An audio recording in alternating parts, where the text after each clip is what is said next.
stop, tu roules sur le boulevard BD. Ce livre est fait pour toi. Pif Gadget et le communisme. Ouvrons les guillemets. Alors que le PCF reste le premier parti politique à gauche jusqu'au début des années 1980, c'est la société française que donne à voir ou à saisir Pif Gadget.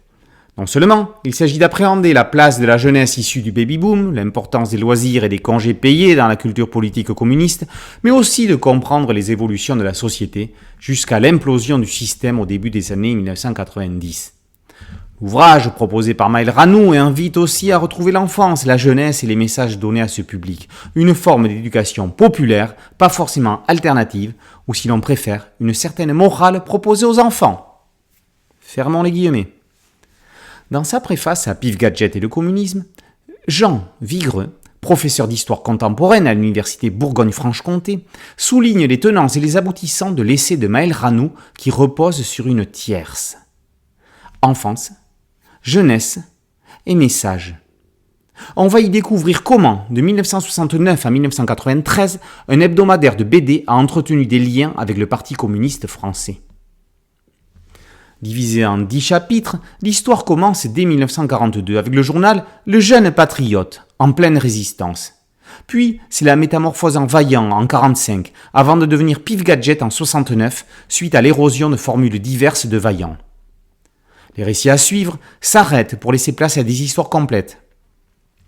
Sans être l'œil de Moscou, comme le précise l'auteur, le Parti communiste a surveillé bienveillamment ce qu'il se passait dans le journal, assurant une relative liberté aux rédacteurs et auteurs, les plus célèbres rédacteurs en chef étant les emblématiques Jean Olivier et Roger Lécureux, qui resteront longtemps scénaristes vedettes.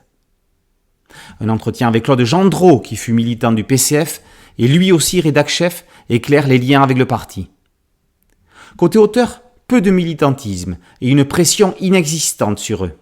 Il y a eu des engagés comme José Cabrero Arnal, des militants comme Jacques Cambe, 10 centimes le petit franc, des auteurs n'ayant pas franchement d'affinité avec la gauche, comme Greg, ou encore des personnalités comme Jean Tabary, non étiquetés mais prêts à tout pour défendre leur journal. On peut y lire un court entretien avec Nikita Mandrika et un plus long avec Louis Cans qui dessina les aventures de Pif. Maël Ranou retrace ensuite l'histoire des gadgets et maquettes, ainsi que du rédactionnel et des opérations spéciales. Rappelez-vous de 1979, avec Souris et Pif, je suis un enfant du monde. Pour l'année internationale de l'enfant, tous les lecteurs de l'époque ont collé sur leur voiture cette main jaune de Pif avec le slogan et la tête du chien à l'intérieur. Le chapitre « Regard vers l'Est » nous fait découvrir que la Roumanie fut la deuxième terre de Pif Gadget, avec le témoignage de l'auteur Mircea Arapu. Ranou traite ensuite du militantisme des séries réalistes, d'une vision internationale, avant de consacrer un chapitre au cultissime Rahan, puis à l'humour. Il conclut sur une perte de repère du magazine liée à une certaine ouverture loin du communisme.